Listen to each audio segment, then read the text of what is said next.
I'm going to answer those quiz questions on skeletal system, and I also have a couple of drawings myself, some skeleton and some vertebrae. So quiz number 1, draw a skeleton and label the major bones and pick 3 bones and describe their function. So this is my skeleton, and this is cranium, mandible, and clavicle, and scapula, and humerus, and ulna and radius, and carpels, metacarpals, and the phalanges. And ribs, sternum, vertebrae, pelvis, femur, and the patella, tibia, and fibula, and tarsals, metatarsals, and phalanges. So cranium supports and protects brain, and lips that protects lungs and hearts and some other internal organs of thorax. And there is a vertebrae, and this protects the spinal cord and supports the body. Case number 2, what are the 4 major bone shapes? And list an example. So this 4 bone shape is long bone, short bone, and flat bones, and irregular bones. And for long bones, there is a humerus of arm, and short bones, the carpel of wrist, and the flat bones can be sternum, and irregular bones includes vertebrae. Case number 3, describe how bones ossify over the lifespan of a human, and what factors can influence ossification. So this ossification is overall a formation of bones from osteoblasts, and these osteoblasts are specialized cells that produce bone tissues, and this bone mass increases rapidly between the birth to about 20-30 years, then it will gradually decrease. And male tends to have higher bone mass than female, and it is also influenced by age, hormone, or some nutrients as well. And case number 4, describe the major areas of human vertebrae, and just include your own diagram to aid.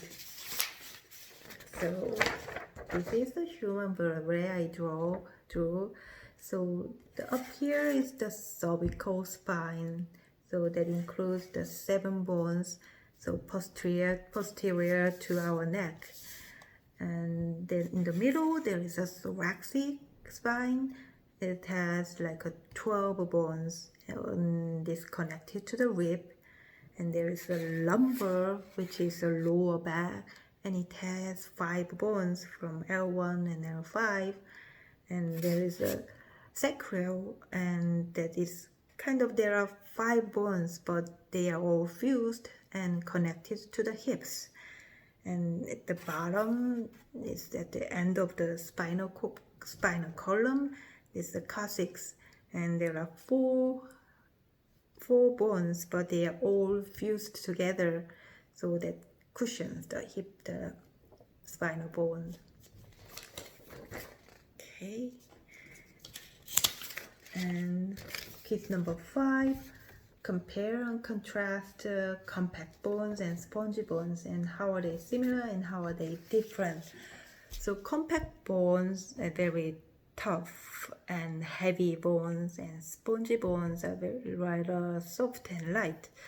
So these two both are structural bones with osseous tissues, but compact bone feels like outer layers of most bones, and it is very tightly packed with osteons.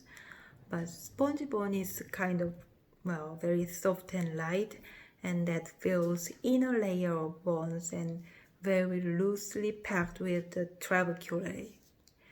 So they are also the structural bones, but just packed it different way, in a different way. So question number 6, describe one factor that can influence bone development, growth, and repair. So I would say nutrition. So that influence the bone development the most. I mean, not the most, but it influences a lot.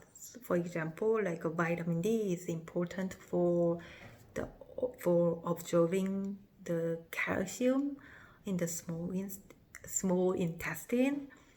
So if the calcium is the vitamin D is lacking in the body, and then this calcium won't be absorbed as much into bone, and that will lead to softening or the deforming of bones. So the right amount of nutrition is important for the bone development and growth.